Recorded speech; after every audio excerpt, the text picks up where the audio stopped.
I'm Jacob Hornberger, president of the Future of Freedom Foundation, and welcome to this week's Trump Watch. The biggest thing about the Trump administration, of course, is the tariffs. Tariffs here, tariffs there, tariffs everywhere, threatening one nation, then withdrawing the threat, delaying the threat. It just goes on.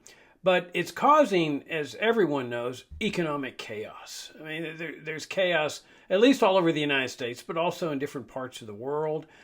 People don't know what he's going to do next, unpredictable. The markets are reflecting that, at least the markets here in the United States, the stock market specifically, that markets hate uncertainty. And with Trump, you have a lot of uncertainty. But when you do have certainty, and these tariffs are inflicted on other countries, you have economic devastation. You have devastation not only in the targeted country, but here in the United States too, because a tariff is a tax. And what a lot of Republicans now don't realize, I think they used to realize it, is that an increase in taxes is not a good thing. It's not a good thing for liberty. It's not a good thing for economic prosperity. The higher the taxes, the more revenues going to the government, the less money that people have to spend, invest, enjoy, and so forth. So Trump's raising taxes. That's all he's doing. And he's doing it unilaterally. Okay? We don't have a Congress for all practical purposes when it comes to the tariff tax. That Trump is exercising dictatorial powers. Now he told us he would be dictator, but only on day one. But we can see that now stretching out much further, because when a leader, a ruler, has the omnipotent power to raise taxes on people, that's dictatorial power. I was reading an interesting article, I think it was in the Wall Street Journal, about the impact on the wine industry. Here in the United States, a lot of small wineries are under siege.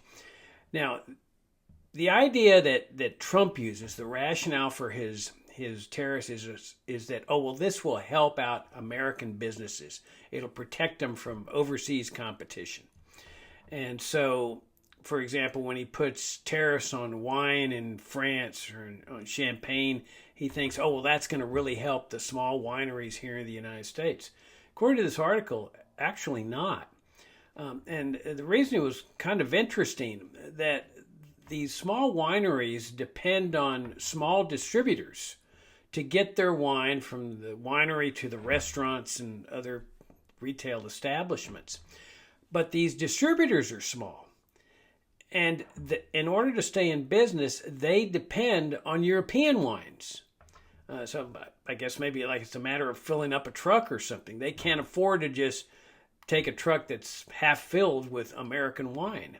And so what Trump's doing, by barring French wine, he's putting these distributors out of business, which means then that the wineries here in the United States don't have the means by which to get their wines distributed to restaurants and so forth. So it's one of those unforeseen consequences that a ruler doesn't think about when he engages in this type of activity. I mean, it really is amazing. I mean, Trump is obviously a brilliant guy. I mean, you don't get to where he is in life without being brilliant. But it just boggles the mind how obtuse he is on this issue. I never thought I'd see the day when a Republican and the Republican Party and the followers of Trump, who are conservatives, are supporting economic protectionism. It just boggles the mind. You know, you always think of Republicans as being free traders, favoring free trade. And here they are going off on this just weird, destructive procedure. And then you've got the retaliation taking place, that the countries that are attacked with these tariffs that Trump's going after, they retaliate. But I was reading this morning, or a couple of days ago, that what they're doing is they're studying where Trump got his Republican votes, which counties, what parts of the countries were predominantly pro-Trump voters, and they're targeting industries in those states specifically. Now, obviously, it doesn't just impact those particular areas, but that's what they're going after, because they figure that if they can start squeezing Trump supporters by bankrupting them, for example, with retaliatory tariffs, that Trump will have to relent and start backing off from this whole tariff escapade. So I find that kind of interesting. And this is what happens in these kind of things, is that you raise the tariffs, you inflict the tariffs, and then the other country retaliates, and that gets Trump furious, because they're not supposed to retaliate.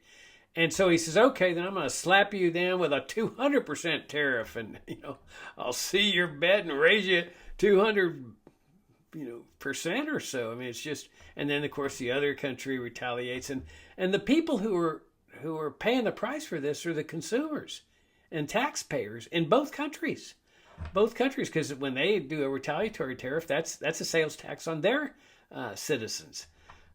So it's a vicious game. Now, I should say that we should pay kudos to Australia. I don't recall the name of the prime minister there, but he announced, it was very impressive, he announced that there would be no retaliatory tariffs from Australia. Trump hit them with some tariff. I don't know what it was, 10% or whatever. And they said, no, it's destructive, what he's doing. But if we retaliate, that's just mounting destruction on top of destruction. It's like, you shoot yourself in the foot, or the other country shoots you in the foot, and you say, well, I'm going to retaliate by shooting myself in the other foot.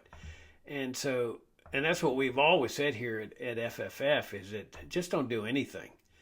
And sure enough, here's this regime and this administration in Australia doing the right thing, not retaliating, and hoping that at some point Trump comes to his senses and the American people come to their senses and say, put a stop to this nonsense. I mean, notice what Trump is doing. He's really isolating the United States. You often hear this term isolation, and that's really what he's doing. He's trying to effectively build a wall all around the United States. We already know that he built his Berlin Wall down there on the border to keep immigrants from crossing into the United States. And of course, that's been a fiasco. If his immigration control system worked, why would he need to get Mexico to start enforcing it? Now, has immigration gone down? Oh, yeah. And so Trump supporters are saying, oh, you see, Trump won the war on immigrants. And well, I've seen this phenomenon all my life. Okay, I grew up on the border. We've had Border Patrol down there for, eons, and DEA agents and so forth. And so you have ebbs and flows. Sometimes you'll go through a period where everybody gets calmed down and they're not talking about the invasion anymore, and immigrants are scared because they can sense a tightening up at the border so they don't come in. But inevitably, things come back. Laws of supply and demand operate. I mean, I saw this in the drug war when I was practicing law down there. The criminal defense lawyers were making a killing. I mean, because of all the drug cases. I started practicing law in 1975, and I mean, plenty of clients, you see, and they would come into your office and count out, a $10,000 retainer and $100 bills right there on your desk. Always paid in cash, of course, and all the lawyers are doing, gangbuster business, and so the DEA starts clamping down. They saw that Laredo was a big drug hub, so the DEA comes in force, and much to the chagrin of the trial lawyers, the drug business dries up essentially, not totally, but pretty much so. It moves to Miami. And so the lawyers were not doing too well with this crackdown. But the DEA could say, see, boy, look at what we did, man. We stopped the drug trade through Laredo and stuff. Of course, it came back, as we all know, and then they shift to Miami. So the DEA then had to shift to Miami. The same with immigrants. I've seen this decade after decade after decade, where all of a sudden it just slows up and everybody gets quiet down, everybody gets calm, and then a couple of years later, oh my gosh, the caravans, the invaders are coming, and so forth. But in any event, if Trump was so certain that his system would work with his Berlin Wall and his militarization of the border and the border police state, why would you need Mexico to send 10,000 troops to the border? Which is kind of interesting because when you get 10,000 troops on that side of the border, you really start thinking in terms of East Germany. Because people have often said, oh, Jacob, it's not really a Berlin Wall because we're trying to keep people from coming in, not people going out. Well, now Mexico is in the position of East Germany because Trump is expecting them to use those soldiers, and soldiers, the job of soldiers is to shoot people. That's what soldiers are trained for. And so the idea is that to stop these immigrants from crossing into the United States, crossing the border, the Mexican soldiers are presumably going to stop them. Well, how do you stop them? How do soldiers stop people except with guns and shooting people? In other words, they're in the same position as the East Germans are, trying to prevent their own citizens from escaping and going to the United States, just as like the East German regime was stopping people from escaping East Germany and going into West Germany. But as a practical matter, it really doesn't matter which side is enforcing it. If West Germany had said, you can't come into our country without permission, and was shooting them before they climbed over the wall, that would be just as bad as what's going on the other side. So, where do we go from here? We're looking at an isolated society, one that is not very pretty. I mean, where you're isolating the American people from the people of the world. This is not the ideal when it comes to freedom, and we've always got to keep in mind that all this tariff stuff is an attack on our freedom here. It's preventing Americans from trading with whomever they want. And as we've long maintained at the Future of Freedom Foundation, in every trade, people benefit. Both sides benefit because you're giving up something you value less for something you value more. And so it's a good thing. Trade's a good thing for both sides. Whether you're trading with a person that in your community or across the country or in different parts of the world.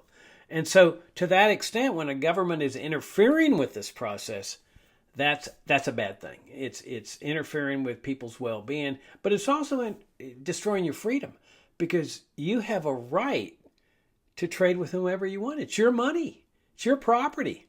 What authority, under what authority does the government have to interfere with what you do with your own money? And so it's tariffs and restrictions and sanctions, embargoes and so forth, massive restriction on the infringement on the freedom of the American people. And you can see how it spills over. You've got a spillover effect in Cuba. Now, it's not technically illegal to travel to Cuba. It's illegal to spend money there. You see that the U.S. officials wanted to create this facade that they believe in freedom of travel because freedom of travel is a fundamental, natural, God-given right that precedes government. Everybody's always recognized that.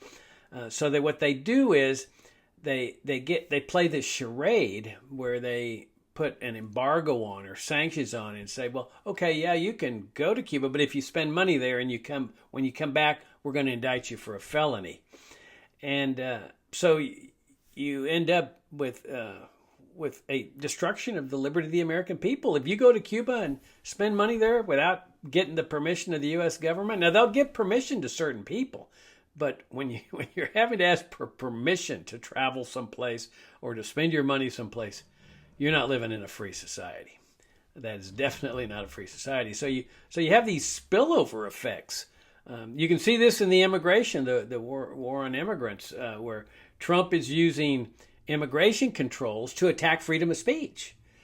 And that's in that case of Mahmoud Khalil, the student at Columbia, who is a foreigner, but he was protesting against the Israeli state, its conduct in Gaza, sympathizing with the Palestinians, and regardless of where you stand on it, but a person's got a right to speak out on whatever issue he wants to. And that includes foreigners, because freedom of speech is not a privilege. It's not something we have to be thankful to the federal government for. It doesn't come from the federal government. It doesn't come from the Constitution.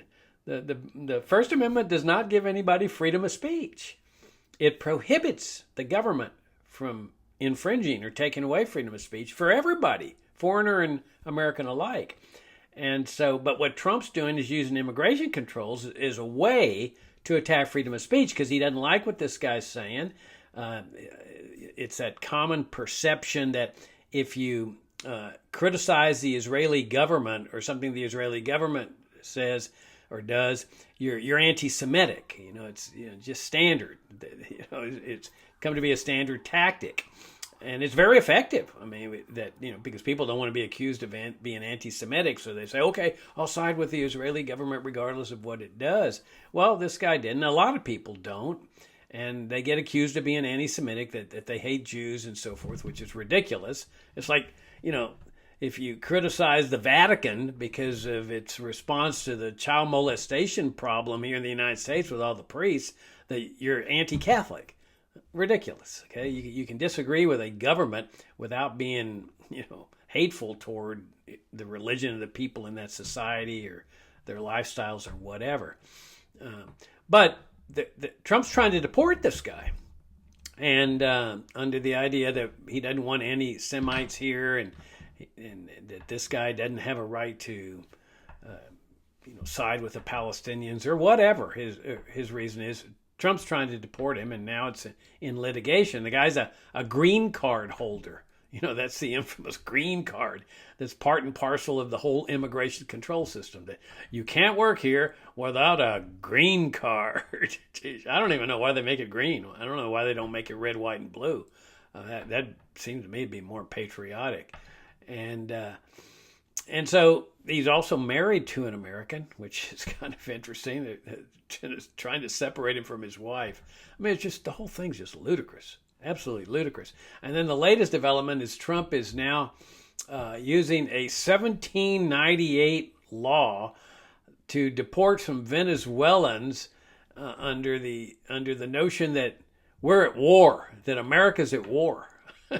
Now, I guarantee you, when you see a president relying on a 1798 law to claim that he's at war and has the authority under war to deport an enemy, that's a ruse for dictatorial conduct. That is a ruler that is using dictatorship and trying to figure out some way to justify it. Because a 1798 law is ridiculous. And where are we at war? You see, and this is where this whole invasion is now coming back to haunt us. Because so many people bought into this. Oh, the immigrants are invading. They're invading. They're going to take over America. No. An invasion is what the U.S. government did to Iraq. Okay? And to the people of Iraq. Bombs, missiles, killings, death, destruction. That's an invasion. When people are carrying their babies and trying to survive and trying to get a job, that's just people trying to sustain their lives or save their lives or improve their lives. That's not an invasion, but people get this sense, and the Trumpsters got this sense. Oh, I see it all the time in email from Trumpsters. We're being invaded, Jacob. We're being invaded, and so I always have to remind them: don't go out and start killing people, okay? Because if you kill people and then you get indicted for murder, which you will be. You can't go to the judge and say, Judge, my defense is going to be I was protecting the country from an invasion. Because the judge will not let you present that as a defense in your murder trial. And you will be most likely convicted and have to pay the price. So, because no judge is going to buy into it as a judicial matter that this is a wartime situation. And sure enough, a federal judge immediately has issued an injunction against Trump using this obvious ruse to deport people. But this is what happens when you've got a ruler that has the authority to issue executive decrees and what I call decree laws. This is dictatorship 101. And declare national emergencies. I mean, you just declare a national emergency there on the border. You just declare a national emergency here, a national emergency there. And Americans may ultimately pay the price for this, because if there really is a crisis, like a severe economic crisis, a huge stock market plunge, and some war breaks out, troops are attacked somewhere, China or whatever, Russia or Iran or whatever, you can easily imagine Trump declaring a national emergency and effectively putting the nation under martial law, which will not be a pretty thing with respect to a free society. All right, well, let's see what else has been going on. Well, there's Ukraine, which is really bizarre because up to the meeting with Zelensky, the infamous meeting where they had that big uproar, where Trump got upset and Vance got upset because Zelensky wasn't wearing a suit to the White House and he wasn't thanking Trump enough and wasn't showing gratitude to Trump and that sort of thing. Trump had pointed out that Ukraine was the one who started the war. And I'm sure what he was referring to was that going back to NATO, that NATO at the end of the Cold War had promised that it wouldn't expand. U.S. officials said, we're not going to expand NATO. We're going to keep it right here. So the Warsaw Pact is dismantled. The Soviet troops, Russian troops go back to Russia from Eastern Europe. It was the perfect time to really create a harmonious world, especially in that part of the world. But the Pentagon and the CIA would have nothing to do with that. The Soviet Union and the Russians had been a cash cow during the entire Cold War. They were not about to let it go. And so they used NATO to start absorbing Warsaw Pact countries in violation of their promises. And they got all the way up to Ukraine. And so every indication was that they knew what was going to happen here. The Pentagon had been working with Ukraine to train their troops, equip their troops, get ready in case Russia invaded. And Russia kept saying, if you threaten to absorb Ukraine, which means putting your missiles and German missiles and troops right on our border, we're going to invade to stop this. And one can understand their thinking. I mean, German troops on their border is part of NATO. I mean, we know what Germany did to Russia during the Second World War. I mean, completely destroyed the country, killed millions of people. I mean, if I were a Russian, I wouldn't want a German there on the border. And I wouldn't want the U.S. on there on the border either. And so Zelensky could have said, no, we don't want to have anything to do with NATO. We'll have trade with you, and so we'll get along with the EU and so forth. But he insisted on this NATO thing, which is really bizarre because he knew what was going to happen. And he was willing to sacrifice countless Ukrainian people as soldiers and destroy the whole country for the right to join NATO. This has never been about freedom. For the right to join NATO. And so I'm sure this is what Trump was talking about. But now that Zelensky is paying homage to Trump and saying, oh, yeah, I'll take a ceasefire. I'll do whatever you want me to do, Mr. Trump. I'll do it. Now Trump is saying, okay, well, now it's up to Russia to accept the ceasefire, and I'm going to resume armaments to Ukraine. So he's resuming armaments to Ukraine, arms shipments, when he himself said Ukraine started the war. So he's going to ship armaments to the entity that started the war, in his mind. Does that make any sense? And then Russia, he says if Russia doesn't do what he wants, he's going to impose more sanctions. More sanctions? I mean, he was just over there, talking to Putin, trying to establish good relations and stuff. I think what Trump did when he came into office and before he came into office, he thought that he was just going to dictate that the shooting stops and that's it. Do as I say. I know what needs to be done here. Well, he doesn't know what needs to be done because what needs to be done, if you're going to satisfy what the reason Russia invaded in the first place, is you got to get rid of NATO. What good does it do to leave NATO right there on Ukraine's borders with a promise by Zelensky and Trump? We promise Ukraine won't be a member of NATO. You can count on us. We'll never break our word. Which is ridiculous because they did break their word.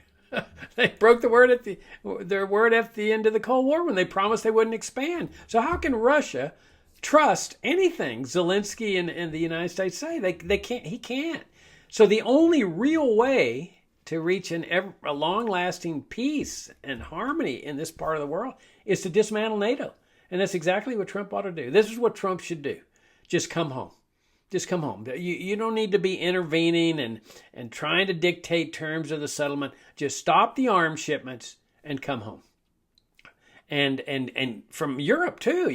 World War II is over. There's no need to be occupying Germany also with all those nice golf courses and military bases and so forth. No, just bring all the troops home. Announce that you're getting out of NATO, which will immediately mean NATO's over.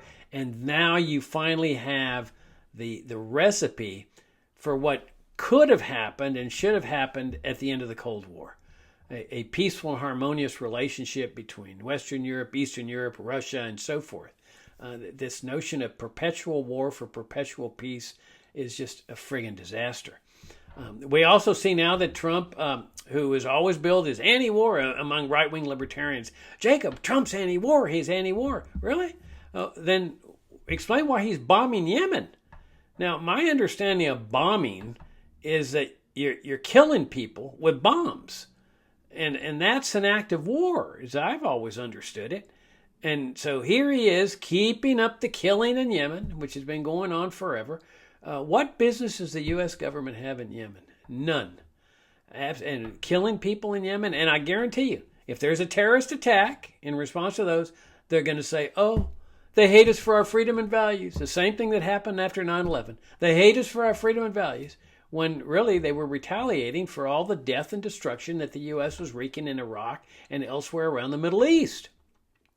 And so this is what happens. You've got this blowback from U.S. foreign policy, and Trump's just continuing that same Biden Democratic Republican Party mindset. Just unbelievable. Let's see, what else has been going on? Well, they're still, attacking USAID, which is a good thing. This is a CIA front. You've got the leftists saying, oh, look at all the people dying because they're not getting their welfare and so forth. We're not caring and compassionate anymore.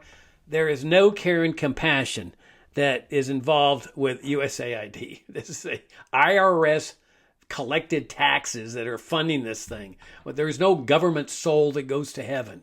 And so this notion of, oh, well, it shows how good and caring, compassionate we are. No, it doesn't. It's a CIA cover. They put it in they envelop it in this help for the poor and the needy and the disadvantaged, so that then they can say that. They can say, oh, well, you hate the poor, and so we've got to keep going this, and that enables the CIA to continue using it as a front. But there is no care and compassion when it comes to coercion in the IRS and the bureaucrats that administer these programs. Genuine care and compassion comes from the willing heart of the individual. And the same thing applies to the welfare state entirely. There is no care and compassion. Let's see, what else is going on? Well, we see that that Trump has still not done anything with the JFK records. I remember Trumpsters were saying, oh, when he said, I'm going to order this, the JFK records to be released, they were saying, oh, promises made, promises kept, promises made, promises kept. No, promises made, promises broken, because he has not ordered that. What he did order was a plan that somebody, the director of intelligence or somebody in the national security establishment, he says, give me a plan for releasing these records. Well, ordering a plan is not the same as ordering the release of the records. He could have just issued an executive decree like he's been doing, saying, I order the CIA and the National Archives and the Pentagon and every other federal agency today to release all the records that are at least in the custody of the National Archives, but also the others, like the George Joannides files that the CIA has. And that would have been it. I order you to do this today. But no, he says, I order this person over here to come up with a plan. And so what next? A committee? Is he gonna appoint a committee to study the plan? To see if the plan should be modified? And what's the plan? We don't know. Why don't we know? Because he's kept it secret. So the plan for stopping the secrecy after 60-something years in the JFK assassination has to be kept secret too. It's just ludicrous. As I've always said, I don't think he's going to release these records. I think he'll release some of them like he did the first time, but I don't think the CIA is going to let him. The CIA has been fighting fiercely to keep these records secret for more than 60 years. They're not about to stop. They've gone to court. They're involved in a court case right now out in California for enforcing the JFK Records Act. I mean, this is the law. The law wasn't, this was supposed to be released back in the 90s. And they asked for a 25-year extension. Okay, but those 25 years were up a long time ago. And so the law is the law, but they're fighting against the law. And Biden enabled them by saying, oh, I'm going to let them decide whether to keep their record secret into perpetuity. The whole thing's ridiculous. But, of course, for me, it doesn't really matter. Because as I've written on my book, The Kennedy Autopsy, and the other books I've written, An Encounter with Evil, that the evidence proves that's already there, proves beyond a reasonable doubt that the national security establishment did this as a regime change operation. That's the fraudulent autopsy and the fraudulent Zapruder film. Those are my two books where I detail that fraud. The books are based largely on Doug Horne's monumental work inside the Assassination Records Review Board. But once you come up with a conclusion that the autopsy was fraudulent, that's it. It's case closed, because the only one who did the autopsy was the Pentagon. There is no innocent explanation for a fraudulent autopsy. So when they have two separate brain examinations, one involving somebody else's brain, that's it, man. Case closed. There's no innocent explanation for something like that. Or sneaking the body in early into the Bethesda morgue.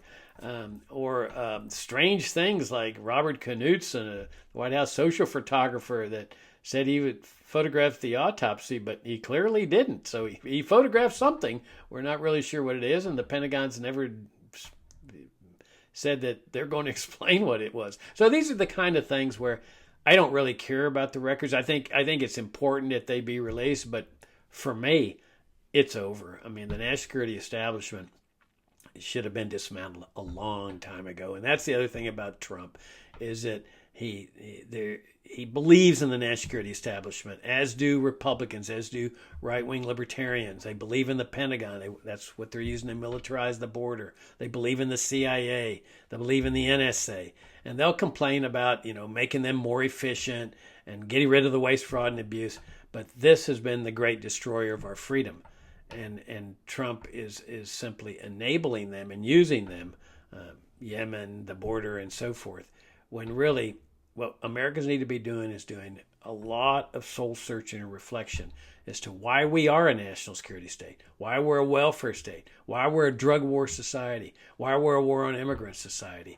And if that soul searching takes place, we got a good shot at putting this nation back on the right track, the track toward freedom, peace, prosperity, and harmony with the people of the world. That's Trump Watch this week. I'll see you on the next one.